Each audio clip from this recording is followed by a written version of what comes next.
Salamat, Bes, ha. Hindi ko na talaga alam kasi kung saan pa ako lalapit eh. Lahat na ng katrabaho ko, hiningan ko na ng tulong. Pero gipit din daw sila. Ayos lang yon. Pera lang naman yan eh. Alam mo naman na gusto ko rin makatulong sa'yo. Parehong malayo ang pamilya natin. Kaya sino pa ba ang magtutulungan kundi tayo lang din? Nahihiya na rin kasi ako sa'yo eh.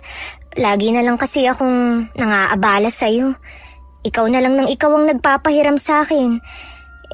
Kung hindi nga lang emergency at kailangan ng pamilya ko sa probinsya, hindi na talaga ako manghihiram sa'yo ngayon eh. May utang pa kasi ako sa'yo na hindi ko pa nababayaran. Ilang beses ko bang sasabihin sa'yo na huwag kang mahihiya sa akin? Kung meron lang akong magagawang tulong, hindi ka magdadalawang salita sa akin. Pangako ko sa'yo, babayaran agad kita kapag sumahod ako. Sa susunod, ako naman ang babawi sa'yo. Huwag mo nang isipin kung paano ka makakabawi. Unahin mo muna ang problema ng pamilya mo. Yun ang importante. Matanong ko nga pala, hindi ka ba nagpapadala sa inyo? Regular pa naman ako nagpapadala sa amin. Bakit mo naman naitanong? Wala naman. Naitanong ko lang. Para kasing hindi ka nagigipit eh. Hindi ka tulad ko. Siguro, malaki ang sahod mo, no? Sapat lang naman ang kinikita ko. Binabudget ko lang talaga para magkasya sa mga gastusin. Sana maging tulad mo ko. Yun bang relax lang? Hindi halata na problemado lagi sa pera. Namomroblema din naman ako, kaya lang, marunong lang akong magdala. Tsaka hindi naman na kasi kailangang ikwento pa sa ibang tao. Mas okay din kasi yung may napagsasabihan ka. Kapag gusto mo nang makakausap, sabihan mo lang ako ha. Kahit sa ganung bagay madamayan kita. Sige, sa susunod magsasabi na ako. Gusto ko rin naman kasing may makakwentuhan. Aasahan ko yan ha. Alam ko naman na ako lang ang itinuturing mong kaibigan dito eh. Ikaw nga lang talaga. Ay, maiba nga pala ako. Hindi ka ba uuwi sa inyo? 'Di ba, piyesta sa inyo ngayong buwan na ito? Ano nga bang araw yun? Sa 1 linggo na. Nakausap ko naman si Lola na sa Pasko na ako uuwi doon. Pareho pala tayo. Sa Pasko na rin ako uuwi. Nag-iipon pa ako eh. Mahirap naman kasi kung wala man lang akong dalang pasalubong at pera. Di wala palang maiiwan dito sa apartment dahil uuwi tayo sa atin. Sa pagkakaalam ko nga, pati yung 2 pinto sa unit na to, mababakante din sa Pasko. Siya nga pala, dito ka ba kakain? Magluluto na kasi ako. Ay, baka sa labas na lang. Kailangan ko pa kasi itong ipadala sa amin eh. Hindi kasi ako titigilan ni nanay sa kakatawag hanggat hindi ko sinasabi na meron na akong hawak na pera. Sige, mag-iingat ka ha. Hindi na rin kita hihintayin, may sarili ka namang susi eh. Magandang araw sa iyo, Miss Gwen, at sa lahat ng mga nakikinig sa araw na ito. Ako si Shaira. 26 anyos na at laking probinsya ng Bacolod. Matagal na ako nakikinig sa channel nyo, kahit nung nakatira pa ako sa probinsya. Sa ngayon po, nandito ako sa Maynila at kasama ko na dito ang aking lola at nanay. Naisip ko po magpadala na rin ng sulat para ibahagi ang karanasan ko tungkol sa kulam. Ang mga pinagdaanan kong hirap at paano ko to nalampasan ay tulong na rin ng mga taong tunay na nagmamalasakit sa akin noon. Hindi ko akalain na sa Maynila ko pa mararanasan ng ganitong kababalaghan na naririnig ko lang sa mga kakilala ko dati. Dahil sa karanasan kong to, mas naging mabusisi ako sa pagkilala sa mga bagong kaibigan. Shaira, ayos lang ba na ikaw muna ang bahala sa pagbabayad ng renta ng apartment natin? Kapos lang kasi ako eh. Yung sinahod ko kasi naipadala ko na sa pamilya ko. Ayos lang naman, may extra pa naman ako dito eh. Ay, naku, thank you ha. Ang bait mo talaga. Para makabawi naman ako sa'yo, ako na lang ang magluluto ng hapunan natin ngayong gabi. Magpahinga ka na lang dyan, ha? Sasamahan na kita sa kusina. Gusto ko rin kasi ng makakausap. Sige ba? Kumusta ang trabaho mo? Ayos naman. Wala naman yatang madaling trabaho eh. Wala nga. Ang pagkakaiba lang siguro ang sahod. Oo nga. Siguro, marami ka ng ipon no? Sabi ko nga sa'yo, sapat lang ang kita ko. Masyado ka talagang malihim. Sa bagay, labas na ako dyan. Ay, siya nga pala. Nakita ko kanina si Errol. Tinatanong ka nga niya eh. Anong tinatanong niya tungkol sa akin? Kung nakauwi ka na raw ba? Sabi ko, madalas na gabi ka na umuwi. Hindi ko gusto ang pagtatanong niya. Ano bang pakialam niya kung anong oras ako uuwi? Baka naman hanggang ngayon may gusto pa rin siya sa'yo. Bakit ba kasi hindi mo man lang binigyan ng pagkakataon yung tao na makilala? Hindi naman ako kasi interesado sa kanya eh. Huwag mong sabihin na magpapakatandang dalaga ka na lang. Pwede naman. Uso naman kasi sa pamilya namin ang pagiging matandang dalaga eh. Dapat pala maputol na ang sumpa sa pamilya nyo. Sa totoo lang, hindi naman talaga ako interesado na magkaroon ng pamilya. Ayos lang naman sa akin kahit mag-isa lang ako sa buhay. Mabuti nga yun para walang sakit ng ulo. Ano ang sabi ng lola at nanay mo? Wala naman pakialam sa akin si inay Pero si lola gusto niya magkaroon ako ng sariling pamilya. Para daw kapag nawala siya, may makakasama pa rin ako. Ang bait siguro ng lola mo. Oo naman, kahit nasa malapit lang si inay, si Lola Berta talaga ang nag-alaga sa akin at nagsuporta mula bata. Ay nako, ang lola ko naman, kabaliktaran ng lola mo. Napakasungit niya at lagi pa kaming pinapalo nung mga bata pa kami ng mga kapatid ko. Ilang beses ko na ngang ipinagdasal na sana mamatay na siya. Hindi tama na ipagdasal mo ang kamatayan ng lola mo. Baka bumalik yan sa'yo, sige ka. Ang hirap kasi ng pinagdaanan namin sa kanya, kaya ako yun nasasabi. Kahit na, hindi pa rin tama yun. Ibahin na nga natin ang topic. Alam mo kung ako sa'yo, bibigyan ko ng pagkakataon si Errol. Masaya kayong may boyfriend. Wala pa talaga yan sa isip ko Masaya at kontento naman ako sa kung anong kalagayan ko ngayon. Sige na nga, hindi na kita pipilitin pa. Ay, nagugutom ka na ba? Sandali na lang naman ito. Pasensya ka na sa ulam ha. Ito lang kasi ang meron tayo Hindi naman ako mapili sa ulam Masarap naman yung ginisang corned beef na may patatas. Teka lang ha, bibili lang ako ng soft drinks natin para masarap ang kain natin. Pagbalik ko pwede na tayong kumain. Nung bagong salta ako dito sa Maynila, si Rochelle ang una ko naging kakilala. At kalaunan nga naging kaibigan na rin. Dati solo lang ako sa apartment na yun. Pero nakiusap siya sa akin na kung pwede mag-share na lang kami sa upa. Para pareho kami makatipid. Sa mahigit na 1 taon naming pagkakaibigan, masasabi ko na mabait at kalug si Rochelle. Natagalan ka yata sa tindahan. Naghain na pala ako. Ang dami kasing bumibili kanina. Tsaka nakasabay ko rin si Errol. Ayun, napakwento pa tuloy habang naghihintay matapos bumili ang mga nauna sa amin. Ganun ba? Kain na tayo. O sige, kanina pa nga rin ako nagugutom Kanina nga pala merong tumatawag sa cellphone mo. Mamaya ko na lang aalamin kung sino ang tumatawag. May ideya na naman ako kung sino Ay nako, ang hirap maging breadwinner talaga ng pamilya. Matatapos din yan. Hindi naman habang buhay tutulungan mo sila. Oo nga Sana nga talaga matapos na. Nakakapagod na rin kasi Naging abala na ulit ako sa mga sumunod na araw. Sa gabi lang kami madalas magkita ni Rochelle pagkagaling ko sa trabaho. Minsan pag uwi ko, nakasalubong ko si Errol. Nakangiti pang binati niya ako at sumabay sa paglalakad ko. Malapit lang din kasi sa inuupahan kong apartment ang bahay nila na nasa unahan lang ng konti. Napapadalas yata ang pag-uwi mo ng gabi. Paano mo naman nalaman na gabi na ako nakakauwi? Binabantayan mo ba ang pag-uwi ko? Ha? Huwag mo sanang masamain, Shaira. Nag-aalala lang naman ako sa iyo Alam mo naman ang panahon ngayon, masyado ng delikado. Huwag mo kong alalahanin, kaya kong ipagtanggol ang sarili ko. Tsaka hindi pa naman gabing-gabi ang uwi ko. Kita mo, dami pa kayang tao. Alam mo naman di ba kung bakit ganito na lang ang pag-aalala ko sa'yo? Ibaling mo na lang sa ibang pagtingin mo. Wala ka kasing aasahan sa akin.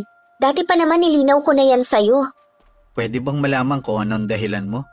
May naiwan ka bang nobyo sa probinsya ninyo? Wala, pero priority ko kasi ang trabaho ko.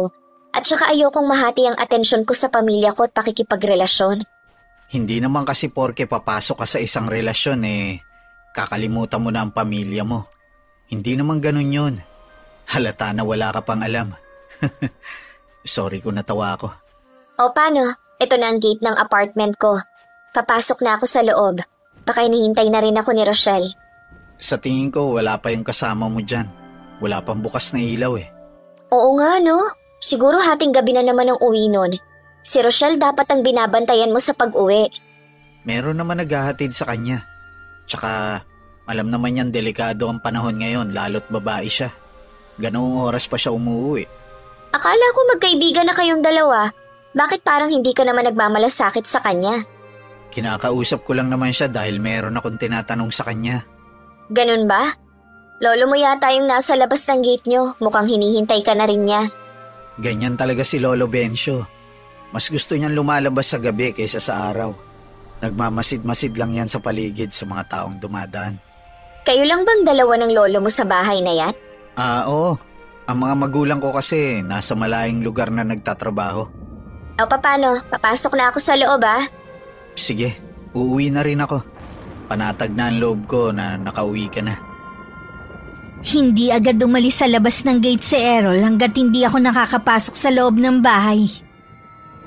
Naiiling na lang ako habang nagbibihis. Magaan naman ang loob ko sa kanya. Sadya lang siguro na hindi ko siya type kaya nasusungitan ko minsan. Nagpahinga lang ako sandali bago nagluto ng hapunan. Nasanay kasi ako sa probinsya namin ng lutong bahay. Kaya kahit kailan hindi ko nagustuhan na kumain sa labas. Hinihintay ko lang na maluto ang sinaing nung dumating si Rochelle. Mukhang hindi maganda ang araw niya. Dahil hindi maipinta ang mukha niya. May nangyari ba? Ay nako, hindi lang maganda ang nangyari sa trabaho ko. Last warning na yun kanina. Matatanggal na ako sa susunod kapag nahuli ulit ako ng supervisor namin. Ilang beses na kasi akong nagkamali.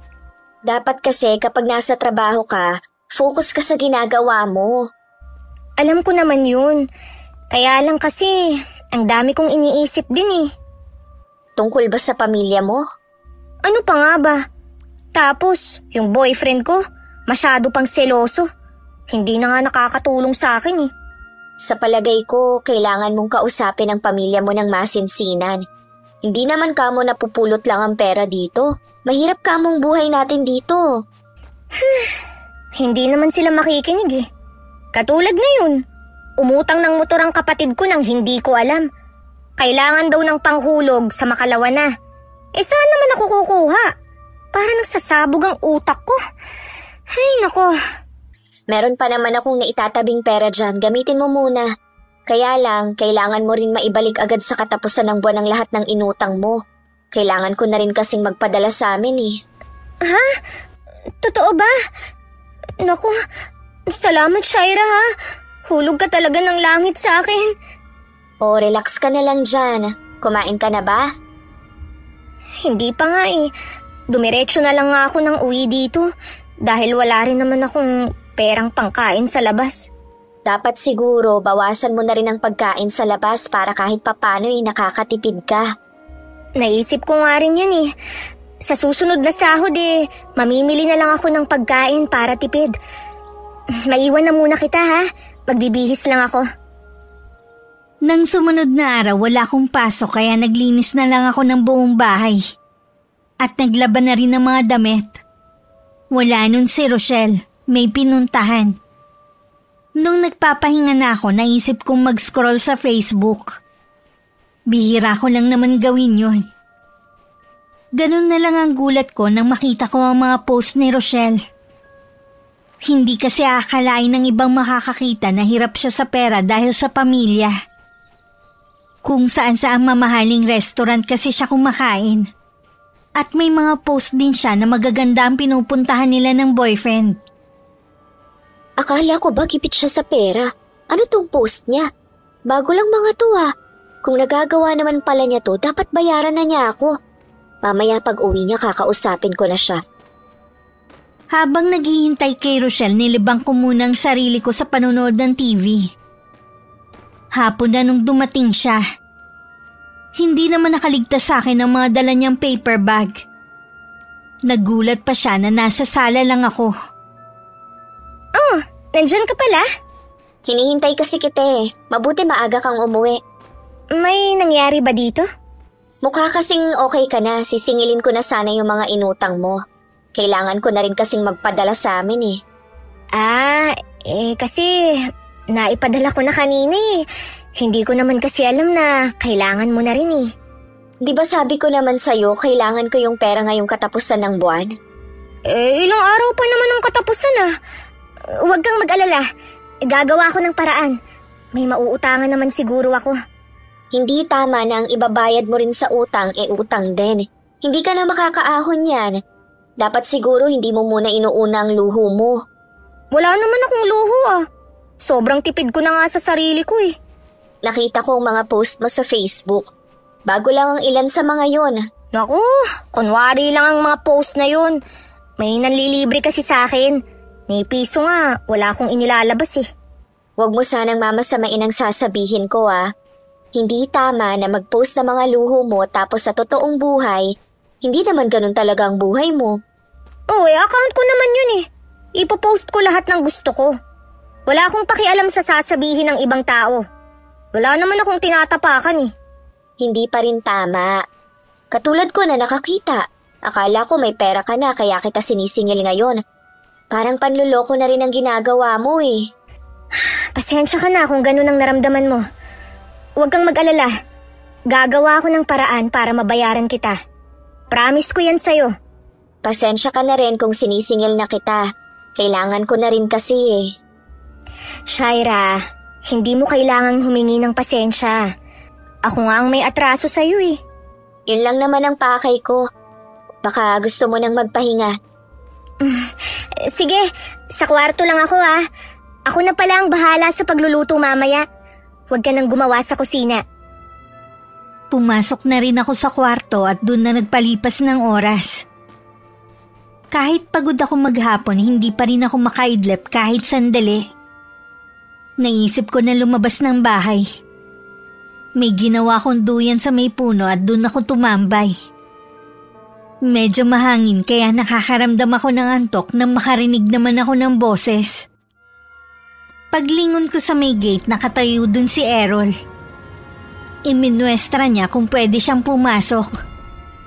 Tumango naman ako. Naistorbo ko yata ang pamamahinga mo. Hindi naman, may kailangan ka ba? Wala naman. Nakita kasi kita na nandito sa duyan kaya nagbaka sakali ako kung patutuloyin mo ba ako. Bakit naman hindi? Mukhang hindi ka na masungit ngayon ah. Pasensya ka na kung nasusungitan man kita minsan ha. Nagkataon kasi na kapag nakikita tayo, galing akong trabaho at pagod. Naiintindihan naman kita. Ganyan din ako dati nung may trabaho pa. Bakit nga pala hindi ka na nagtatrabaho? Nung matapos ang huli kong kontrata, hindi na muna ako nag-apply ng trabaho. Pero balak ko rin naman maghanap. Gusto ko rin muna kasing magpahinga. 8 taon din kasi akong puro trabaho eh. Ang tagal din nun ha? Sabi nga nila, hindi daw ba ako nagsawa. Eto na nga, parang nanawa ako na araw-araw trabaho na lang. Pero sa totoo lang, nakakamiss din naman. Tingin ko naman sa'yo eh, walang umaasa sa'yo. Kaya okay lang kung tambay ka lang sa inyo. Breadwinner ka rin ba katulad ni Rochelle? Hindi naman ako inuobliga ng lola ko na magpadala sa kanila. Ako lang ang may gusto. Salamat naman at may nakausap na ako na hindi puro daing. Si Rochelle kasi kapag kausap ko, puro daing at problema na lang ang sinasabi. Nahihiya na tuloy ako na singilin siya sa utang niya. Ha? May utang din siya sa'yo? Oo. May 1 taon na nga eh. Tsaka hindi lang siya sa akin may utang. Nakakapagtaka lang na gipit daw siya pero puro naman siya gala at kain sa mamahaling restaurant. Nakikita mo rin pala mga post niya. Sabi naman niya, may nanlilibre lang daw sa kanya. Ewan ko lang din. Sa hirap ba naman ang buhay ngayon? Sino manlilibre sa kanya? Malay mo naman. Maraming kaibigan si Rochelle at may boyfriend siya. Baka yun ang gumagastos. Sa bagay nga, nahusgahan ko agad siya. Hindi ka ba hinahanap ng lolo mo? Hindi naman. Sa gabi lang talaga hindi ko siya iniiwan. Kung ano-ano na kasi ang nakikita nun. Ilang taon na bang lolo mo? 88 na siya, pero malakas pa rin at walang iniindang sakit sa katawan. Hindi pala nalalayo yung edad ng lolo mo sa lola ko. Iba talaga ang mga matatanda noong araw, no? Maliban sa mahaba na nga ang buhay nila, malakas pa rin ang katawan nila. Oo nga eh. Kahit lola ko wala pa rin iniinda sa katawan. Lagi ko nga din sinasabi kay lolo na sana umabot din ako sa edad niya. Pwede naman, basta ingat ka lang sa kinakain mo. Kasi sabi nasa lahi din daw kasi kung bakit ang iba mahaba ang buhay. Pero syempre nasa pag-iingat pa rin yan sa kalusugan. Ito ang unang pagkakataon na mahaba ang naging pag-uusap natin. Masaya ka naman palang kausap. Ikaw din naman. Nagkamali ako sa unang akala ko sa'yo. Sana ito na ang simula ng pagkakaibigan natin. Oo ba? Para hindi lang si Rochelle ang kaibigan ko. Matagal din kami nagkwentuhan ni Errol. Habang kausap ko nga siya, marami ako napansin na maling akala sa kanya. Naisip ko na hindi na boring ang day off ko. Dahil pupuntahan daw niya ako para makipagkwentuhan. Pagpasok ko nga sa loob ng bahay, naghahanda na sa kusina si Rochelle. Alanganin pa siyang ngumiti sa akin. Matagal din ang pag-uusap niyo ni Errol ah. Akala ko ba ayaw mo sa kanya? Masaya naman pala siyang kakwentuhan, kalog at masayahin. Parang ikaw lang. Ay, totoo yan. Kaya nga minsan nawiwili akong makipag-usap sa kanya. Wala naman sigurong masama kung maging kaibigan ko siya para dalawa na kayo. Mabuti nga yun, para hindi lang ako ang lagi mong kausap. Ay, siya nga pala, meron ba siyang binanggit tungkol sa akin? Tungkol naman saan? Kahit ano na tungkol sa akin. Wala naman. Medyo maloko din kasi yun eh. Baka mamaya kung ano-ano ang sinabi niya sa'yo. Kung meron man siyang mabanggit sa'yo, huwag kang basta-basta maniniwala nang hindi ako tinatanong, ha? Siyempre naman, no. Mas matagal kitang naging kaibigan. Natural na sa'yo ko maniniwala. Ay, salamat naman. Akala ko magiging karibal ko na si Errol sa'yo. Ang ibig ko bang sabihin baka mabaliwala na ako sa'yo bilang kaibigan. Naku, hindi mangyayari yon. Ikaw pa rin ang una kong kaibigan at priority. Nakahinga na rin ako ng maluwag. Maiwan na muna kita ha. Tutupiin ko lang ang mga nilabhan ko. Sige lang, tatawagin na lang kita kapag handa na ito. Sinadya ko na lang na hindi banggitin kay Rochelle ang tungkol sa utang na sinabi ni Errol sa akin. Ayoko lang kasi siyang mapayapa sa akin. Sa natuklasan ko, nalaman ko rin na hindi ko pala siya lubusang kilala. Inalis ko na lang ang mga negatibong naiisip ko sa kanya. Noong mga sumunod na araw, ayos naman ang lahat. Kahit sumahod na ako, hindi naman nangutang sa akin si Rochelle. Kaya akala ko hindi siya gipit. Nung araw na yun, maaga akong umuwi ng bahay. Hindi sinasadyang nasilip ko sa may gate sina Errol at Rochelle. Parang may pinagtatalunan ng dalawa. Kaibigan naman talaga ang turing ko sa'yo. Pero hindi tama ang ginawa mo eh. Malaki ang tiwala sa'yo ng kaibigan mo. Kung hindi ko pa aksidenteng nalaman, hindi ka pa aamin.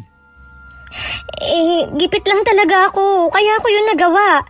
Magbabayad naman ako Nagtataka lang ako kung paano nangyari yun nang hindi alam ni Shaira. Ano, dinaya mo ba ang pirma niya? Huwag mo nang alamin kung paano. Nakikiusap ako sa'yo. Huwag mong sasabihin kay Shaira. Ako na lang ang magsasabi sa kanya. Hahanap lang ako ng tiyempo. Kailangan na sabihin mo agad yon sa kanya. Baka mamaya kaibigan mo pa ang makulong sa mga ginagawa mo eh. Grabe ka naman! Ganun ba kasamahang pagkakakilala mo sa akin, ha? Ginagamit at sinasamantala mo kasi ang kabaitan ng kaibigan mo eh. Inaamin ko naman na nagkamali ako eh. Kaya nga aayusin ko ang problemang to. Sige na, papasok na ako sa loob. Tsaka na lang tayo mag-usap ulit. Hindi na hinintay pa ni Rochelle na makasagot si Errol. Mabilis na siyang pumasok sa loob ng apartment namin.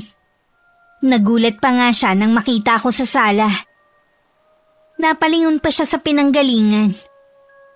Hindi ko alam kung bakit para siyang namutla pagkakita sa akin. Kanina ka pa ba dito? Oo, maaga ako nakauwi. Nakita ko nga pala kayong nag-uusap ni Errol. Ayoko sanang mangialam, pero nagtatalo ba kayo? Masyado kasi siyang nakikialam sa akin eh. Kaya nagkaroon kami ng konting pagtatalo. Tungkol naman saan ang pinagtalunan nyo? Wala. Maliit na bagay lang naman. Sinisingil ka na ba niya sa mga utang mo sa kanya? Ha? Yung tungkol sa utang ko sa kanya hinuhulog-hulugan ko na rin naman eh. Nabanggit pala niya yun sa'yo. Sana mabayaran mo na lahat ng utang mo. Huwag mo muna sanang unahin ang luho mo. Makakapaghintay naman yun eh. Ipinaliwanag ko na yan sa'yo dati. Bakit ba parang hindi ka naniniwala? Hindi naman sa ganon. Kaya lang may mga bago akong post na nakikita sa Facebook mo. Alam mo, Shaira, ayoko sanang sabihin to. Pero labas ka na sa mga ginagawa ko. At kung ano man ang mga post ko sa account ko.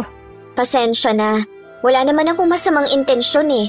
Alam mo naman na kaibigan mo ko, nagmamalasakit lang ako. Alam ko naman yun. Pero hindi lahat. Pwede mo nang panghimasukan. Porke napapahiram mo ko ng pera. Humingi na ako ng pasensya. Huwag kang mag-alala. Hindi na ako makikialam sa'yo kahit kailan. Tumalikod na lang ako at bumalik sa kwarto ko. Hindi ko maiwasang hindi magtampo dahil akala ko malalim na ang pagkakaibigan namin. Na pwede ko nang sabihin lahat sa kanya. Naisip ko tuloy na maghigpit na rin ang pagpapautang sa kanya. Kailangan ko na rin kasi mag-ipon ngayon. Nang mga sumunod na araw, hindi pa rin niya ako masyadong kinikibo. Pinagkibit-balikat ko na lang ang bagay na yun. Kinabukasan pareho kaming nasa bahay. Dumating ang mga parcel niya. Kasalukuyan ako nagbabasa nun sa sala. Shaira, pwede ba akong humiram sa'yo? Sabay-sabay kasing dumating ang mga parcel ko eh. Wala kasi akong hawak na pera. Tapos ito namang GCash ko naglolo ko. Babayaran din kita agad. Pasensya ka na ha. Naipadala ko na kahapon ang pera ko. Allowance ko na lang ang natitira sa akin. Yan na lang ang ipahiram mo sa akin. Ibabalik ko din naman agad sa'yo eh. Hindi pwede dahil baka matagalan pa bago mo maibalik. Mahirap naman yung akong magigipit. Alam mo naman na hindi ako sanay na mangutang kung kani-kanino. Nakikiusap naman ako. Naghihintay sa akin si kuya eh. Baka mapahiya na naman ako at masira. Bakit kasi order ka ng order wala ka naman palang pangbayad? Hindi ko naman kasi alam na magkakasabay-sabay eh. Namihasa ka kasi na ako ang laging tagabayad ng mga parcel mo eh. Pasensya ka na, hindi sa lahat ng oras mapagbibigyan kita. May kailangan din akong pagkagastosan. Akala ko ba kaibigan kita? Bakit? Oo, kaibigan mo ako. Pero gaya ng ayaw mong pinanghihimasukan ka, ayoko rin na inaabuso ako. So hindi mo talaga ako mapapahiram? Hahayaan mo talaga ako na mapahiya kay kuya? Maiiwasan na mapahiya ka. Kung umpisa pa lang, alam mo na kung paano maging responsable. Hindi ito ang tamang oras para manermon ka. Naghihintay sa akin si kuya oh. Sabihin mo sa kanya na wala ka kamong pambayad. Ito talaga ang gusto mo, no? Ang mapahiya ako? Bakit ako ang sinisisi mo? Ikaw naman tong hilig umorder kahit walang pambayad. Hindi ko na problema kung mapahiya ka man. Hindi ko ito makakalimutan. Naiiling na lang ako nung tumalikod si Rochelle. Parang ako pa yung tinakot niya. Ako nga na kahit merong pambili, bihira lang talagang umorder. Narinig ko pa ang galit na boses nung nagde-deliver. At ang boses ng kaibigan ko na humihingi ng dispensa. Sa susunod naman ma'am, kung wala kayong pambabayad, huwag na kayong umorder. Ilang beses na kasi nangyari to. Kami kasing napipirwisyo eh. Pasensya na talaga, kuya. Hindi na po talaga mauulit to. Hindi na po talaga. Dahil hindi ko nakukunin yung parcel nyo para i-deliver dito. Sigurado naman na wala kayong pambayad eh. Sobra naman po kayong magsalita. Baka nakakalimutan nyo. Customer po ako. Intindihin nyo rin po ang kalagayan namin. Naghahanap buhay lang po kami. Ay naku, kuya. Kung ayaw mong i-deliver ang parcel ko sa susunod, bahala ka. Umalis na nga lang kayo. Lalo nyo pang pinapainit ang ulo ko eh. Narinig ko pa ang malakas na pagsara ng gate. Padabog din na pumasok si Rochelle at hindi maipinta ang muka. Masaya ka na siguro, no? Bakit pa sa akin ka pa yata galit? Kahit sino naman magagalit eh. May pera ka naman eh. Ayaw mo man lang akong pahiramin. Akala mo naman hindi ko ibabalik. Hindi mo ba naiintindihan ang sinabi ko, ha? Panggastos ko na lang ang pera ko. Hindi ko talaga makakalimutan ang ginawa mong ito sa akin. Tandaan mo. Total naman mukhang hindi na tayo magkakasundo. Mabuti pa siguro na maghanap ka na lang ng apartment na pwede mong tirhan. Ano? Sino ka para paalisin ako dito? Nagbabayad din ako dito ah. Baka nakakalimutan mo. Matagal ka nang hindi nakakapag-share ng gastusin dito sa bahay. Ilang buwan ka nang hindi nakakapagbigay ng para sa kuryente at tubig. Eh di ba? Sabi ko naman sa'yo, gipit lang ako kaya lagi akong late magbigay. Hindi ka naman makaintindi eh. Hindi halatang gipit ka. Mula ngayon, ayoko nang saluhin ang mga problema mo. Hindi ka naman pala tunay na kaibigan eh. Sa dami ng mga naitulong ko sa'yo, bahala ka na kung tingin mo pa rin sa akin hindi kaibigan. Sumama talaga ang loob ko dahil sa naging sagutan namin ni Rochelle. Dahil sa kakaisip, pamali-mali tuloy ako sa trabaho ko. Hanggang sa bahay, hindi ako masyadong makatulog. Para hindi kami magkasabay sa pagkain sa bahay, sa labas na ako kumakain. O di kaya nagte-take out na lang ako ng pagkain na hindi ko naman talaga nakasanayan. Isang araw na wala akong pasok, nakakwentuhan ko ulit si Errol. Sinabi ko sa kanya ang naging pagtatalo namin ni Rochelle. Hindi ko alam kung paano to sasabihin sa'yo. Pero alam mo bang ginagamit ni Rochelle ang pangalan mo sa mga inuutangan niya? Ano? Totoo ba yan? Kaya ako nalaman dahil yung tiyahin ko na nagpapautang nabanggit niya sa akin. Ikaw daw ang ginawa niyang co-maker sa inutang niya. Sabi ko nga, baka hindi mo alam. Nung kinumpronta ko siya, sabi niya sasabihin niya sa'yo. Hindi yun magtatapat sa akin. Huwag ka na magtaka kung isang araw may pumunta sa apartment mo at ikaw ang hinahanap. Kulang pa ba ang mga ginawa ko para gawin niya pa sa akin to? Mabait ka kasi kaya sinasamantala niya ang pagkakataon.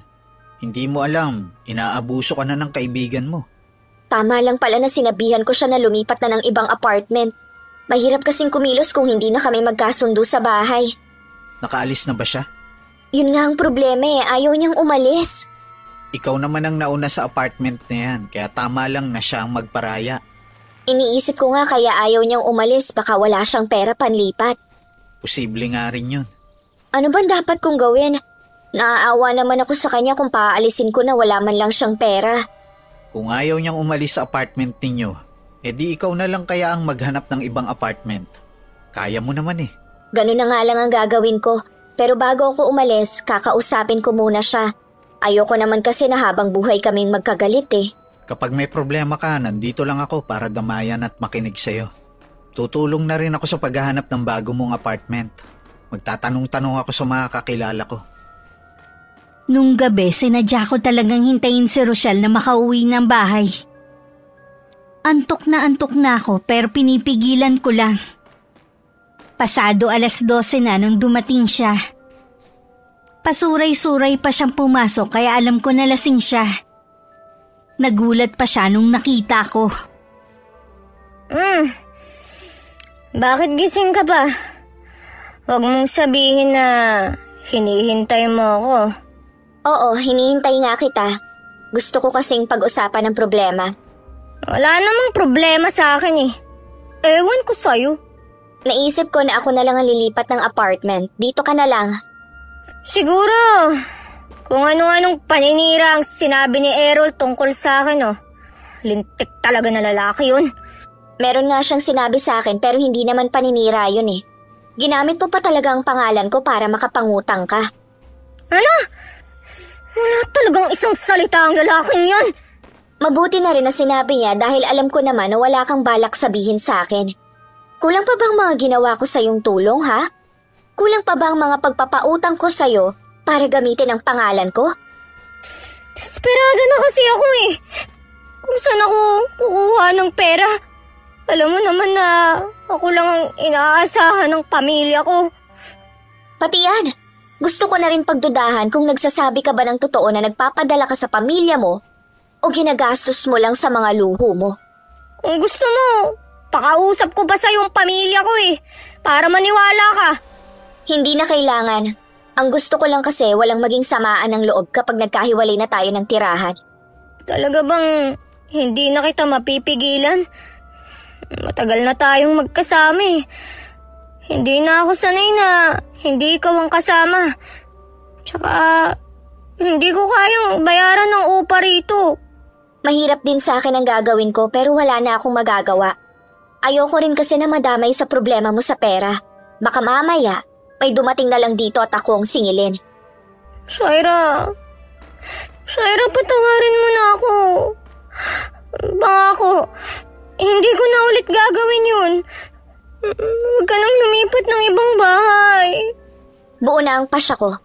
Kapag nakahanap na ako ng bagong apartment, lilipat na agad ako. Hindi ka na talaga papipigil, ha? Luluhod ako kung kinakailangan. Mabuti pa magpahinga ka na. Lasing ka na eh. Shaira, sandali lang. Kausapin mo muna ako. Shaira! Kainis naman. Sigurado kasing si Ero lang nagsulsul sa kanya na umalis dito. Kinabukasan, umalis akong nasa kwarto pa si Rochelle.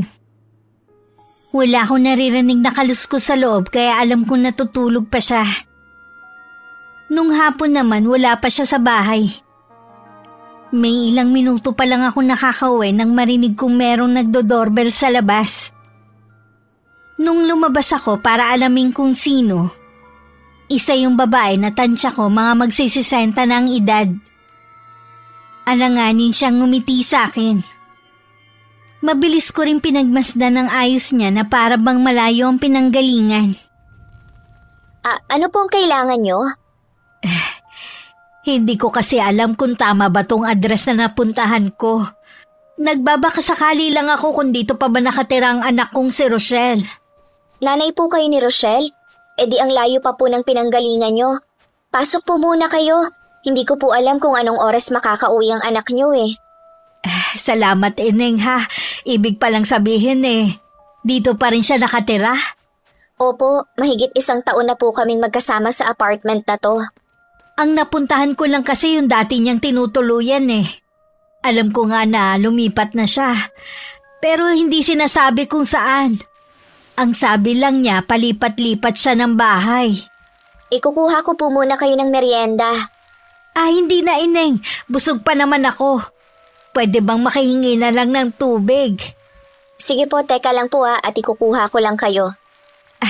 Salamat ha. Ako nga pala si Ninita. Bunso ko si Rochelle. Bale 5 silang magkakapatid. Yung 2 kuya niya may sarili ng pamilya. Ako naman po si Shaira. Ito na po ang tubig ninyo. Sigurado po ba kayong ayaw niyong kumain? Oo, Ineng. Sapat na sa akin ng tubig. Magkasama ba kayo sa trabaho ng anak ko? Hindi po. Magkaiba po kami ng kumpanya na pinapasukan. Anong oras po kayo umalis sa probinsya nyo? Hindi naman ako galing sa probinsya eh. Dito lang kami sa Santa Cruz. Ang lapit nyo lang po pala. Akala ko po nasa probinsya kayong lahat nakatira eh. At siya lang ang nandito. Sa probinsya nga dati kami nakatira pero lumipat kami dito nung nasa high school na si Rochelle. Ganun po ba? Iba po kasi ang kwento niya. Nasa malapit lang naman po pala kayo. Bakit hindi na lang po siya mag-uwian sa inyo para mas makatipid siya? Yun nga ang problema eh. Ayaw na niyang umuwi sa amin. May sakit pa naman ang ama niya.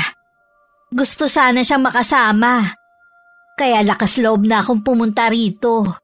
Kahit mahigpit niyang bilin na hindi ako pwedeng pumunta sa tinutuluyan niya.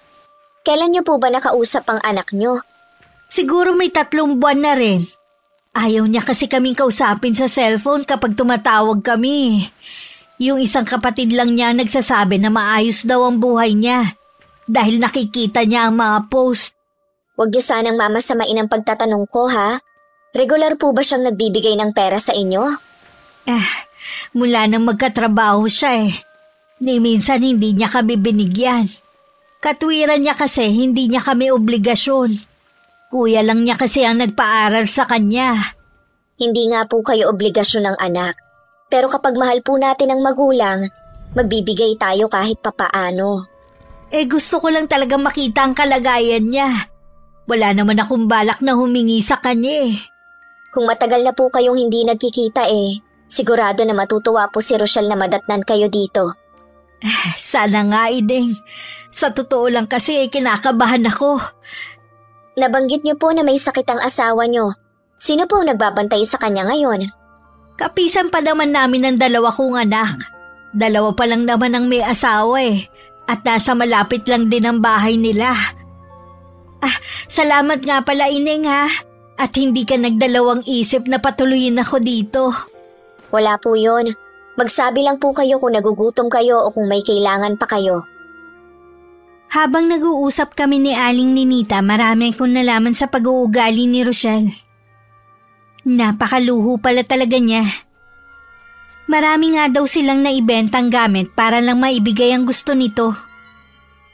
Naiinggit daw kasi sa mga kaklase na mamahalin at kumpleto sa mga gamit noon. Kahit noon ko lang nakilala ang Ginang, naramdaman ko agad na mabait siyang tao.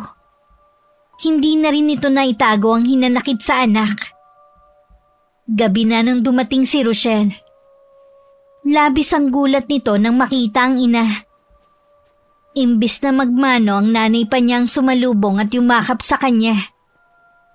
Hinayaan ko muna sila at pumasok muna ako sa kwarto ko.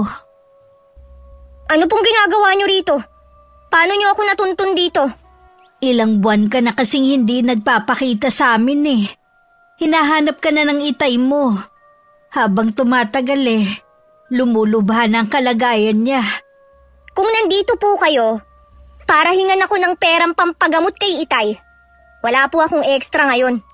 Hindi naman yun ang ipinunta ko dito Gusto ka nga makita ng tatay mo. Marami pa po akong ginagawa. Hindi po ako makakapunta. Kahit sana sumaglit ka lang sa atin. Titingnan ko po sa mga susunod na araw. Ayoko pong mangako.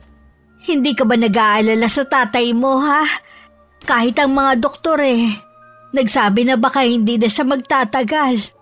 Sus! Pagpapaniwala naman kayo sa doktor. Matagal pa mabubuhay si itay. Nakikiusap ako sa'yo, pagbigyan mo na sana ang itay mo. Baka yun na ang huling kahilingan niya. Sinabi ko na nga pong titingnan ko pa kung makakapunta ako. Pwede po ba, Nay? Umuwi na nga lang kayo. Sabi ni Shaira pwede daw ako magpalipas ng gabi rito. Pinangunahan na naman ako ng babaeng yun. Hindi lang po siya ang nagbabayad sa apartment na ito. Kaya may karapatan din po ako rito. Maaga naman ako aalis bukas. Wag nga po kayong mag-inarte dyan. Maaga pa naman Meron pa kayong masasakyan pa uwi. Tsaka wala kayong matutulugan dito. Nung marinig ko yun, hindi na ako nakapagpigil na lumabas at makisali sa usapan ng mag-ina. Ayos lang naman siguro kung dito magpapalipas ng gabi ang nanay mo. Hindi ka ba nasasabik na makita siya pagkatapos ng ilang buwan yung hindi pagkikita? Shaira, kasi, walang bantay ang itay ko. Tsaka, sigurado na hahanapin siya. Di ba, Nay? Oo, Ineng.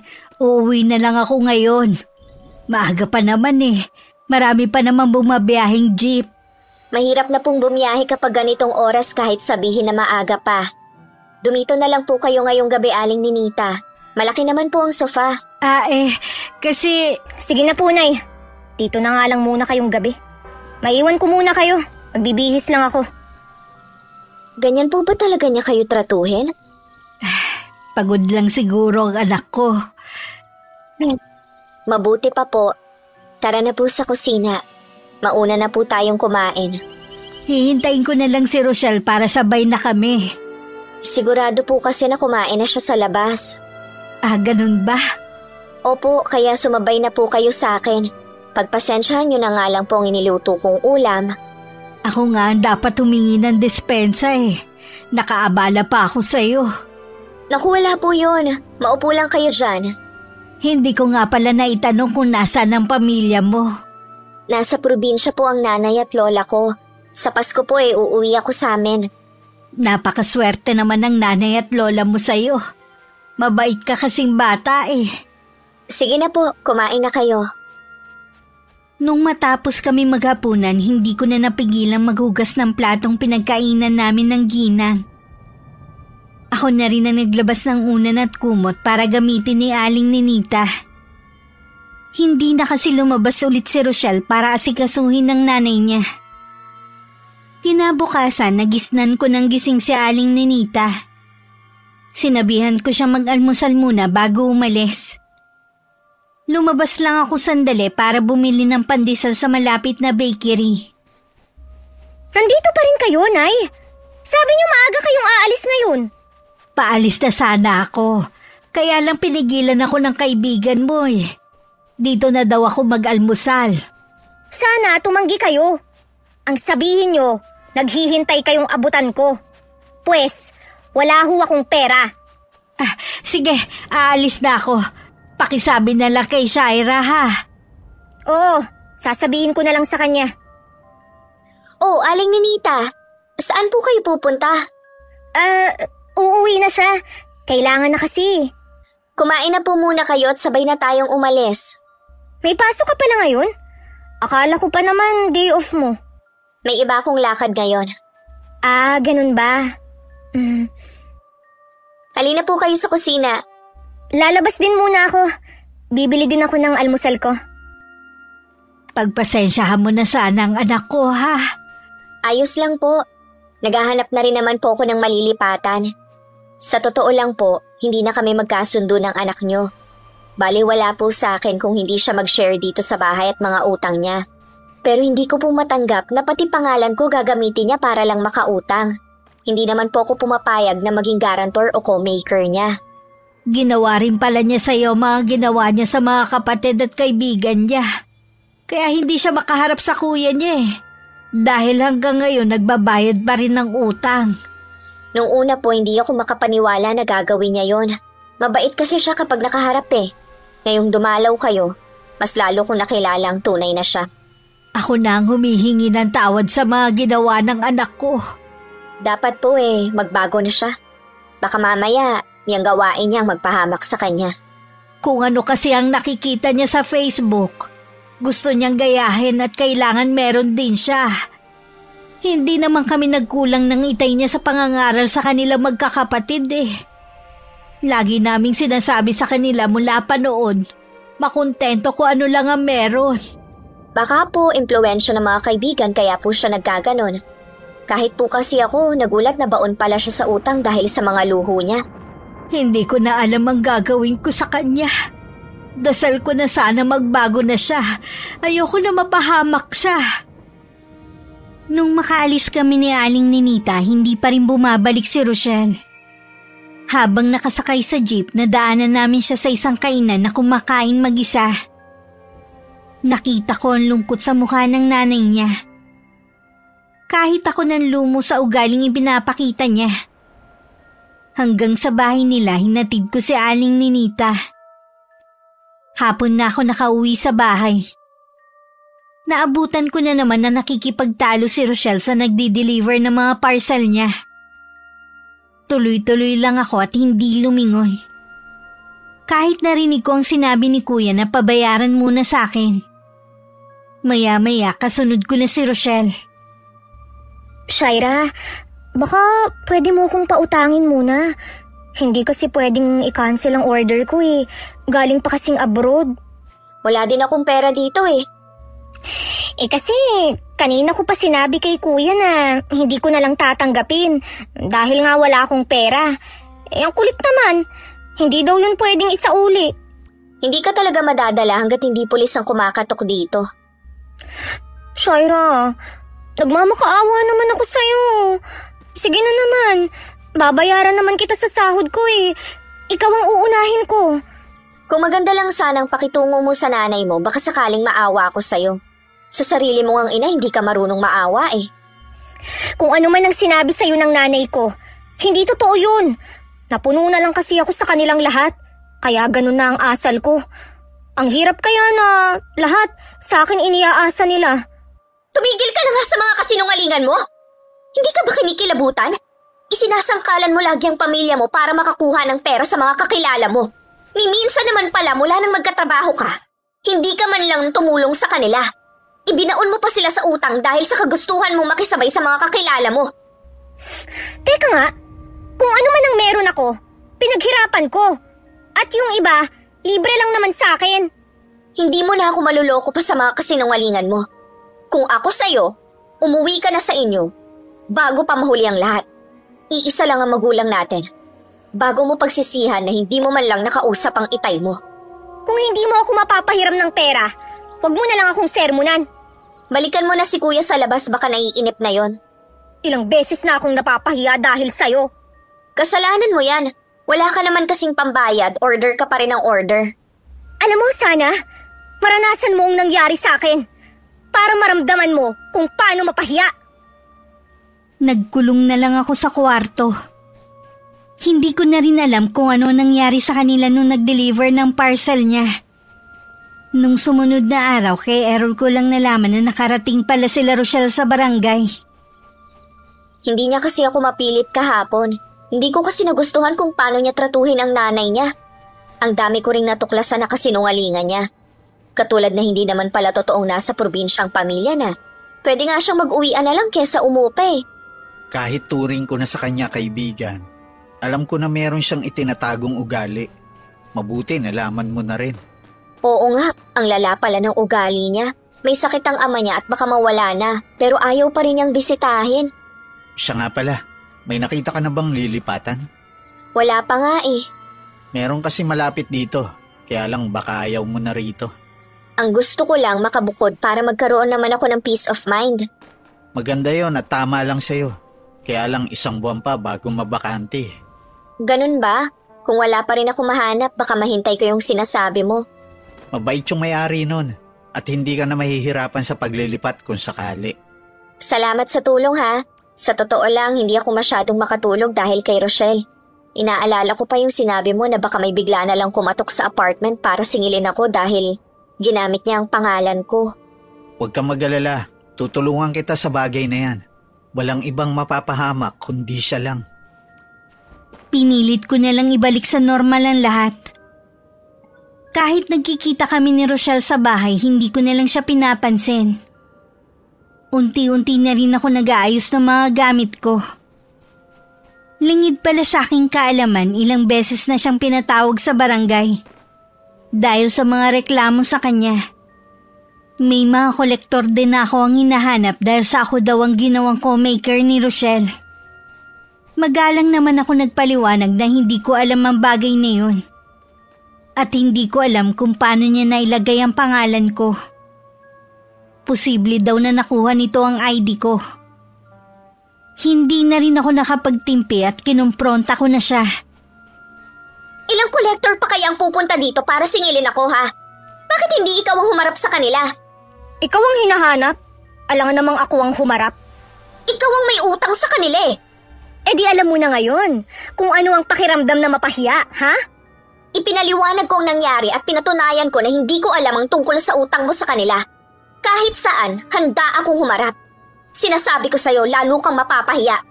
Pwede ba, Shaira? Tigilan mo muna ako sa pagbubunganga mo. Ang sakit na nga ng ulo ko sa problema eh. Dumagdag ka pa. Binabalaan kita. Huwag mo na ulit gagamitin ang pangalan ko.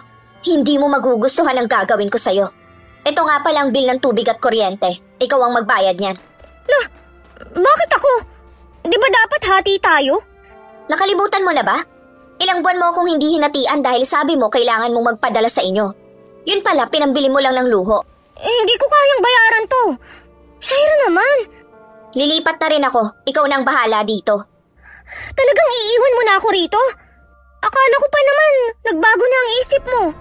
Ngayon pa ba magbabago ang isip ko? Kilala ko ng pagkatao mo. Mabilis ko nang tinalikuran si Rochelle bago pa siya ulit makasagot. Matagal na ako nagtitimpi sa kanya. Baka kung ano lang ang magawa ko. Naisip ko munang mamasyal habang nag-iisip. Hindi ko akalain na makikita ko si Aling Ninita. Nakaitim siyang damit at parang galing sa pag-iyak. Nung niyaya ko siyang magkape muna, pinaunlakan naman niya ako. Kumusta na po kayo? Ang asawa niyo po, magaling na ba? Nagluluksa pa rin kami ng buong pamilya, Ineng. Huwag niyo pong sabihin na maalam na ang asawa niyo. Ilang araw lang noon nung manggaling ako sa apartment ninyo. Nagkausap po ba sila ni Rochelle? Hindi na. Kahit na ipinaalam na sa kanya ng mga kapatid na wala na ang kanilang ama, hindi pa rin siya umuwi. Nung huling burol ng kanyang ama siya nagpakita. Tapos gumawa pa siya ng katarantaduhan. Ano pong ginawa niya? Ninakaw niya ang abuloy na para sa kanyang ama.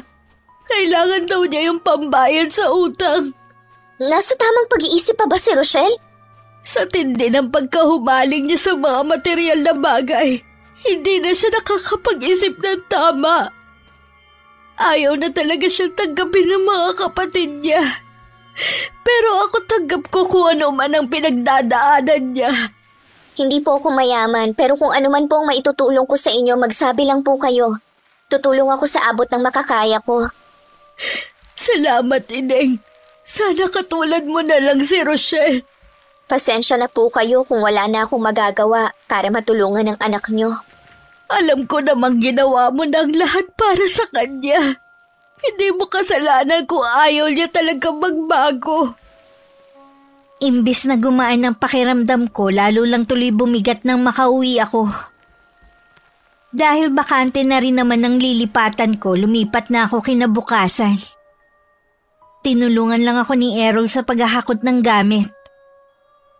Sinabi naman ng landlord na baka paalisin na rin niya si Rochelle dahil sa masama nitong reputasyon. Ibig sabihin, nakaalis na pala ang bruhang yun. Hindi man lang ako hinintay para magpaalam. Ano bang gagawin ko ngayon? Wala nang gustong magpautang sa akin kahit sa trabaho. Paano pa ako mabubuhay nito kung hindi ko mabibili ang mga bagay na gusto ko? Nakakaiyak na talaga ang pesting buhay na to. Bakit kasi kailangan akong ipanganak na mahirap? Ay! Nagmukmuk na lang si Rochelle maghapon sa loob ng apartment. Puro masasama ang naiisip niya na gawin sa akin. Na para bang ako ang dahilan para maging miserable ang buhay niya. Kahit lumaki ako ng probinsya, hindi ako katulad ng iba na naniniwala pa rin sa mga sinaunang kwento. Lalo na tungkol sa mga kababalaghan. Isang buwan na ako nun sa bagong apartment na tinitirhan ko nang makaramdam ako ng kakaiba. Yung pakiramdam na parang merong nakatingin sa akin lagi. At kapag natutulog naman ako, ilang beses kong naranasan na parang hindi makagalaw. Ang naging sandata ko lang pagdadasal sa isip tuwing nangyayari yun. Sinabi ko yun kay Errol nang minsang dumalaw siya. Hindi kaya naninibago ka lang? Dapat nung bagong lipat ako. Isang buwan na ako nakatira sa apartment na to eh. 2 taon din tumira ang mag-asawa dito. Wala naman silang naikukwento na kakaiba. Bakit nga pala umalis ang mag-asawa dito? Nakabili na kasi sila ng bahay kaya umalis na sila. Mas maigi nga yun kaysa habang buhay silang mangupahan. Maiba nga pala ako. May balita ka ba kay Rochelle? May 1 linggo na siyang umalis sa apartment nyo. Hindi ko alam kung saan siya lumipat. Sana umuwi na lang siya sa kanila. Kahit ganun ang ginagawa niya sa pamilya niya, gusto pa rin siyang makasama ng nanay niya. Sana yun na lang ang isipin niya. Sana nga. Naawa rin naman ako sa kalagayan niya. Kaya nga hindi ko na siningil sa utang niya sa akin. May kakilala kasi ako na nabaliw dahil sa katulad ng sitwasyon niya. Ayoko rin naman mangyari yun sa kanya. Kahit hindi magandang ginagawa niya sa akin, Kabutihan pa rin niya ang naiisip natin. Pero alam mo, nung napuno na ako sa kanya, gusto ko na sana siyang i-report sa trabaho niya. Gusto ko siyang matanggal, mabuti na lang, napigilan ko ang sarili ko noon. Kahit naman sino ang mapunta sa lugar mo, baka ganun din ang maisip. Bilib nga ako sa haba ng pasensya mo eh. Gusto ko sanang puntahan si Aling Ninita. Alam ko naman kasi ang bahay niya, kaya lang nangihina pa ako. Kapag maayos na ang pakiramdam mo, tsaka ka magplanong pumunta, sasamahan pa kita. Teka, bakit hindi ka magpausok sa buong apartment? Pwede rin naman. Subukan lang natin, baka gumaan ang pakiramdam mo. Hintayin mo na lang ako, may kukunin lang ako sa bahay. Noong hapon, nagpausok nga kami ng insenso at kamangyan sa loob at labas ng apartment. Iniwan lang ako ni Errol nung kailangan ko na magpahinga. Bago mahiga, taimtim muna ako nagdasal. Naging maayos naman ang tulog ko ng gabing yun. Mukhang mabisa nga ang ginawa niya. Naging magaan ang pakiramdam ko buong araw sa trabaho. Pag-uwi, hindi ko inaasahan na makikita ko sa labas ng gate ng apartment si Rochelle. Rochelle? Anong ginagawa mo dito? Kumusta ka na? May gana ka pang mga musta? Nakikita mo ba ang kalagayan ko, ha? Ikaw ang may kasalanan kung bakit miserable ang buhay ko. Wala na rin akong trabaho dahil tinanggal na nila ako. Hanggang ngayon ba naman ako pa rin ang sinisisi mo?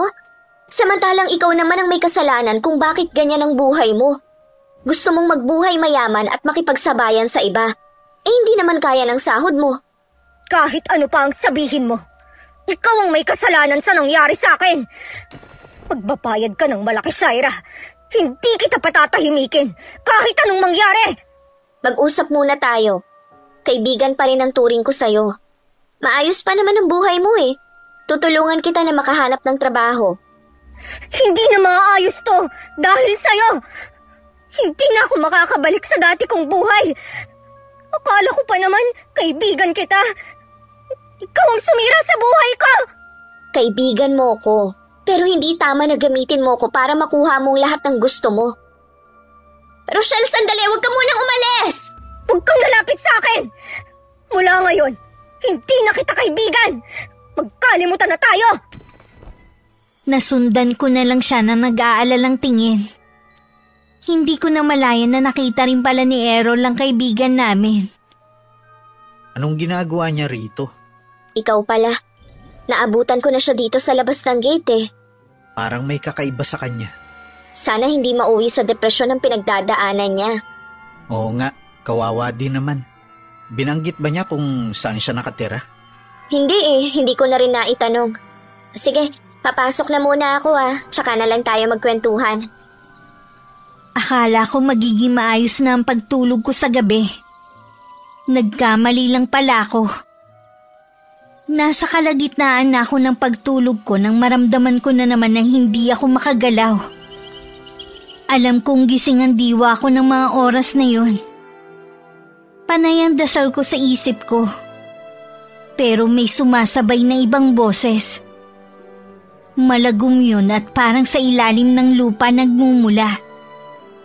Hindi ko alam kung gaano katagal bago ko naimulat ang mga mata ko. Nung magising ako, hindi na ulit ako humiga. Hinintay ko na lang na mag-umaga at pumasok na rin ako sa trabaho. Pero pagdating doon, nawalan ako ng malay at isinugod sa ospital. Kumusta na ang pakiramdam mo? Medyo nahihilo ako. Parang nasa ospital ako. Tama ba? Tama ka. Nahimatay ka sa trabaho ninyo kaya ka isinugod dito. Mabuti na lang, isang numero ko na nasa cellphone mo kaya natawagan ako. Pasensya ka na sa abala ha. Malayo ang pamilya mo at ako lang ang kaibigan mo. Natural na ako ang dadamay sa'yo. Wala na naman ako nararamdaman. Baka pwede na akong lumabas.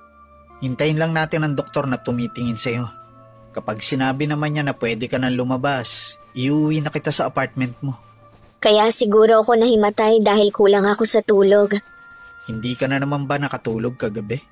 Oo, mas matindi ang nangyari sa akin. Nakakarinig na ako ng nakakatakot na boses. Sinasabayan niya ako sa pagdadasal ko. Hindi ko lang alam ang wikang binibigkas niya. Nakakatakot naman. Doon ka na muna kaya sa bahay namin. Kami lang naman ni Lolo ang nasa bahay eh. Ayoko makaabala sa inyong maglolo. Kaya ko naman mag-isa sa bahay. Lalakasan ko na lang ang loob ko. Sigurado ka ba? Oo naman. Kung hindi nga lang kay Lolo, sasamahan na kita sa inyo. Nag-aalala din kasi ako sa'yo. Kapag may hindi magandang nangyari, tatawagan agad kita. Dahil maayos naman ang resulta ng check-up sa akin, pinayagan na rin ako na makalabas ng ospital. Maaga pa naman, kaya sinamahan muna ako ni Errol sa apartment ko. Habang nakaupo ako sa sofa, panay naman ang inspeksyon ng binata sa paligid. Parang ang bigat nga ngayon ng loob ng apartment mo. Hindi ko maipaliwanag pero yun ang nararamdaman ko. Baka kailangan na natin magpatawag ng pari. Siguro nga. Kakausapin ko rin ang landlord para sabihin ang problema sa bahay na to. Meron pala akong sasabihin sa'yo. Ano yun? Kanina kasi wala pa tong mga pantal ko sa ospital. Pagdating dito tsaka lang naglabasan. Kagat ba yan ng mga insekto? Wala naman ako nararamdaman na mga kagat sa akin kanina. Mahapdi at makati ang mga pantal. Nararamdaman ko na rin ang pagkalat sa ibang parte ng katawan ko. Hindi kita pwedeng iwan dito sa ganyang kalagayan mo. Sumama ka muna sa akin sa bahay. Doon ka muna. Pero... Huwag ka nang tumanggi. Kapakanan mo lang naman ang iniisip ko eh. Sige na nga. Bago pa kami makarating sa may pinto, biglang gumalaw ang upuan sa tabi namin. Nagkatinginan pa kami ni Errol. Sunod-sunod din na nabasag ang mga babasaging display sa sala. At narinig din namin ang pagkabasag ng mga plato at baso sa kusina. Mabilis na hinawakan ni Errol ang kamay ko. At saka kami lumabas ng apartment. Samantala sa isang silid malakas na tumatawa si Rochelle. Hindi na nakatiis na pinasok siya ni Aling Nenita. Tumigil ka nga sa pagtawa mo. Natatakot na sa'yo mga pamangkin mo. Gusto mo bang isumbong ka sa tatay nila ha? Baka tuluyan ka ng palayasin ng kuya mo rito. Pati ba naman pagtawa ko pagbabawalan nyo? Masama bang maging masaya? Masama kung masaya ka dahil may napapahamak. Nakita kita nung isang araw na galing sa bahay ni Aling Salud. Anong ginawa mo sa bahay ng mangkukulam na yon, ha? Sinong pinakulam mo? Wala na kayong pakialam kung sino ang pinakulam ko. May pakialam ako dahil dito ka sa bahay ko nakatira. Si Shaira ba, ha? Sa kanya ka lang naman nagagalit Tama lang sa kanya ang magdusa. Dahil itinuring ko siyang kaibigan. Pero tinalikuran niya ako sa oras ng kagipitan. Alam mong hindi totoo yan. Naging mabuti siya sa'yo. Ikaw lang ang hindi marunong magpahalaga sa isang kaibigan. Huwag niyo na nga siyang ipagtanggol. Hindi niyo naman talaga siya kilala Kahit sandali ko lang siya nakasama, alam ko na mabuti siyang tao. Sana naman maging katulad ka niya. Huwag niyo nga akong ikukumpara sa babaeng yun. Ang layo ko kaya sa kanya. Sa pormahan pa lang wala na siyang panama. Mas pinili lang niya kasi ang maging simple kaysa naman maging magarbo ang pamumuhay. Tapos hindi naman kayang sustentuhan ng luho. Tingnan mo ang nangyari sa'yo. Bakit ba kasi naging mahirap pa tayo Ayoko ng ganitong buhay. Gusto kong mabili lahat ng gusto ko na walang iniisip na kailangang bayaran na utang. Pwede mo naman makuha ang pangarap mo kung magsusumikap ka lang. Bata ka pa, mahaba pa ang tatahakin mo. Kahit magkandakuba pa ako sa pagtatrabaho, hindi pa rin ako yayaman. Samahan mo ng dasal at ang sipag mo. Balang araw maririnig din niya ang hinihiling mo sa kanya. Hindi niya ako papakinggan kasi hindi naman ako kasama sa pinagpala. Huwag mong sabihin yan. Lalo lang lalayo sa'yo ang biyaya niya. Alam ko naman po na tuwang-tuwa ang mga kapatid ko. Dahil miserable na ako ngayon. Bumalik pa ako sa lugar na kinasusuklaman ko. Wala silang iniisip o sinasabi na ganyan. Naaawa nga sila sa iyo kaya gusto ka nila tulungan. Iwan niyo na lang ako. At sana, wala kayong pagsasabihan sa nalalaman niyo. Walang nagawa si Aling Ninita kundi ang lumabas ng silid na yun. Dahil halos ipagtulakan na rin siya palabas. Naguguluhan din siya sa dapat niyang gawin. Ayaw niyang may mapahamak na ibang tao. Pero ayaw din naman niyang masaktan ng anak. Nang mga oras na yun, takot na takot akong nakasiksik lang sa isang sulok. Hindi ko akalain nang hindi ko nararanasan na kababalaghan sa probinsya namin. Dito ko pa mararanasan. Nakausap ko na ang landlord ng apartment mo. Magpapatawag daw siya ngayon ng pari. Totoo ba ang nakita natin kanina? Hindi ba tayo na malikmata lang? Totoo yun. Pero ipanatag mo na ang loob mo. Walang masamang mangyayari sa'yo sa bahay namin. Kumusta ang mga pantal mo? Lalong namumulat, nagsusugat na siya ngayon. Sobrang hapdi rin. Pakiramdam ko rin, nangihina ako. Pati pala sa mukha mo, meron na rin. Baka kaya hindi ito nakita ng mga doktor. Wala kaming kamalay-malay na mula nung dalhin ako sa bahay na yun ni Errol. Lihim na akong pinagmamasdan ng lolo Bencio niya. Dati kasing albularyo ang matanda na kalaunan hindi na rin nagamit ang kaalaman sa panggagamot. Mas pinili na rin kasi ng mga tao na sa doktor na magpagamot. Hindi talaga yan makikita ng doktor at hindi rin nila magagamot. Lolo, kanina pa po ba kayo dyan? Oo, kanina ko pa rin pinagmamasdan ng kaibigan mo. Mabutit dito mo siya dinala sa bahay. Ano po kaya ang sakit ni Shaira? Hindi pangkaraniwan ang sakit niya. Kung hindi maagapan, pwede niyang ikamatay. Huwag niyo naman po takutin si Shaira, Lo. Wala pa naman dito ang pamilya niya. Hindi naman ako nananakot Sinasabi ko lamang ang totoo. Ano po ang tawag sa kondisyon niya? May kumukulam sa kanya. Kulam? Sino po kaya ang gagawa nito sa akin? Hindi natin malalaman yan hanggat hindi natatalo ang sumpa. Magagamot niyo po ba siya, Lo? Oo naman. Kahit matagal na akong huling nakapanggamot, kabisado ko ba rin naman Hindi ko yun makakalimutan. Huwag ka nang umiyak, Shaira. Gagaling ka na rin. Hindi ko lamang siya pagagalingin. Ibabalik ko rin sa taong gumawa nito sa kanya ang sumpa. Ngayon pa lang po nagpapasalamat na ako sa inyo, Lolo. Wala yun, Iha. Magpahinga ka muna. May kukunin lamang ako sandali. Errol, huwag mo siyang iiwan kahit anong mangyari. Nakakaramdam pa rin ako ng takot. Lalo na kulang pa lang dahilan ng mga sugat na bigla na lang lumabas sa balat ko. Hindi rin umalis sa tabi ko si Errol. Tumayo lang siya para isara ang bintana na matigilan siya. Meron kasing isang matandang babae na nasa labas ng gate at nakatingin sa bintana. Bakit ka natitigilan dyan? May matandang babae kasi ang nasa labas at dito nakatingin. Masama ang kutob ko sa kanya. Hindi kaya siyang mangkukulam? Posible. Isasara ko na tong bintana. Huwag kang matakot. Hindi siya makakapasok sa bahay namin. Errol, ang lamig. Pwede mo bang patayin ang electric fan? Patay naman ang electric fan. Bakit parang nagyayelo tong kwarto? Kaya naman pala ang taas ng lagnat mo. Kukuha pa ako ng isang kumot. Sobrang ginaw talaga. Ikukuha kita ng mainit na tubig. Sandali lang ako. Pabalik na si Errol nang maalala ang bilin sa kanya ni Lolo Bencio. Halos takbuhin na niya ang pabalik ng kwarto. Napahinto pa siya sa may pinto na makita ang matandang babae na nasa tabi ko. At parang may binubulong sa akin. Ibinato pa ni Errol ang hawak na tasa ng mainit na tubig. Pero tumagos lang yun sa katawan ng matanda at naglahong parang bula. Umieko pa sa buong silid ang matinis nitong halakhak.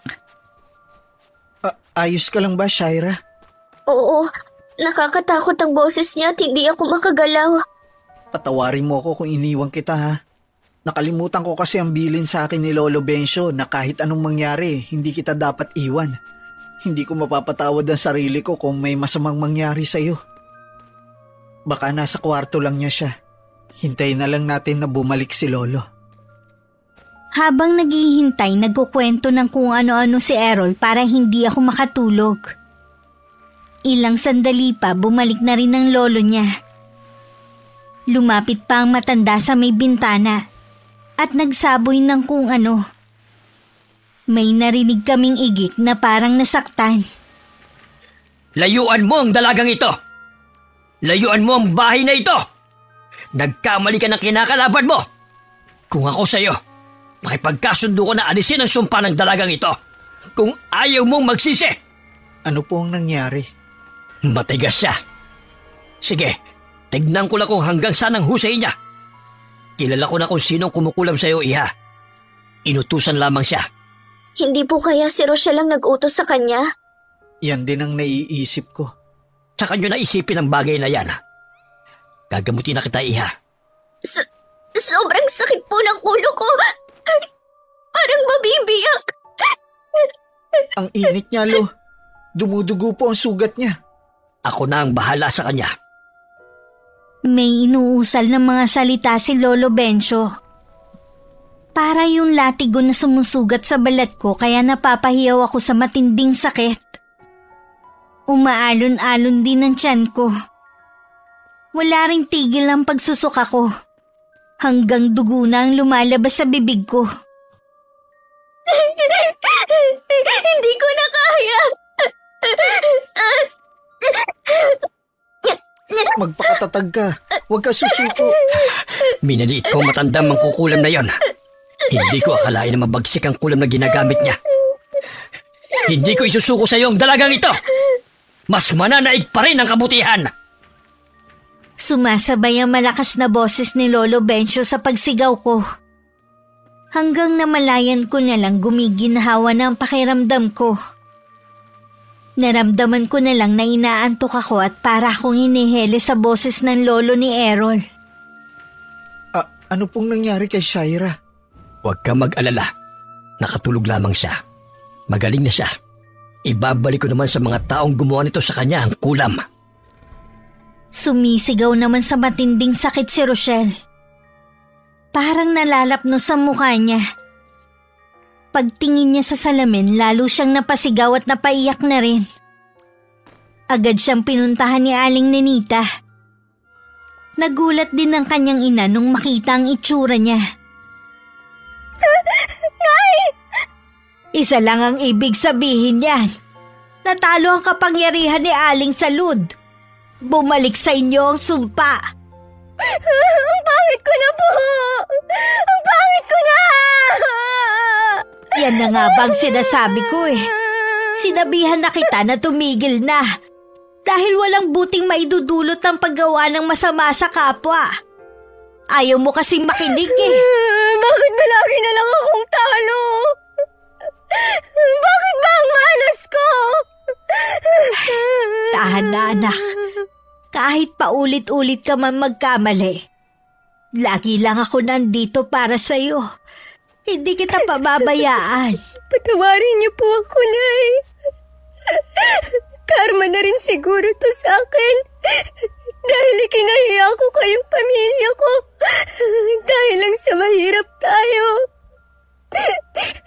Minsan, hindi ko man lang ipinakita ang pagmamahal ko sa inyo ni Itay. Matagal ka na naming pinatawad ng itay mo. Patawarin mo rin kami kung wala kaming kakayahan na maibigay ang mga gusto mo. Di sana hindi aabot sa ganito ang lahat. Magagawa pa kaya kung patawarin ni Shaira? Mabait si Shaira. Papapatawad ka rin niya.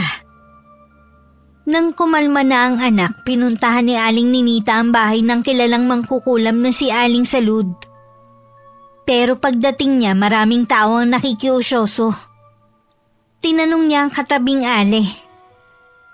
Naku, pinarusahan ng Diyos si Salud dahil sa mga masama niyang ginawa. Ano po ba nangyari sa kanya? Kitang-kita namin kung paano siya nasunog. Walang makalapit sa kanya dahil sa takot na pati kami masunog din. Wala nang mangkukulam na si Salud. Patay na siya. Nanlulumong umuwi na lang ng bahay si Aling Nenita para ibalita kay Rochelle ang nangyari sa matandang mangkukulam. Hindi naman makapaniwala ang anak sa nalaman. Maswerte ka pa rin dahil hindi ka namatay gaya ni Aling Salud. Kasalanan ko po kung bakit namatay si Aling Salud. Pinilit ko siyang tulungan ako. Ayaw niya na sana dahil matagal na daw siyang tumigil sa pangkukulam. Pero dahil sa akin, napahamak tuloy siya. Isipin mo na lang na hanggang dun na lang talaga ang buhay niya. Yun na rin siguro ang kabayaran sa mga nagawa niyang kasamaan sa kapwa. Mahal pa rin po ako ng Diyos dahil binigyan niya ako ng isa pang pagkakataon para maituwid ang mga pagkakamali ko. Salamat naman at sa wakas na tauhan ka na rin. Bawat pangyayari laging may dahilan. Tandaan mo yan. Mula ngayon, magiging mabuti na po ako. Nakabalik na ako sa apartment na tinutuluyan ko. Malaki ang pasasalamat ko dahil kay Lolo Bencio gumaling ako. At bumalik na sa normal ang buhay ko. Pag-uwi ko nung hapon, hindi ko inaasahang madadatnan ko ang mag-inang Aling Nenita at Rochelle na naghihintay sa akin. Shaira, naiintindihan ko kung hindi mo ako mapapatawad. Lahat ng sasabihin mo, tatanggapin ko. Dahil alam ko na nagkamali ako. Hindi na ako galit sa'yo. Noon pa, hangad na namin ni Errol maging maayos ka. Alam ko na hindi ganun kadali ang pinagdaanan mo. Nadala ka lang ng emosyon mo.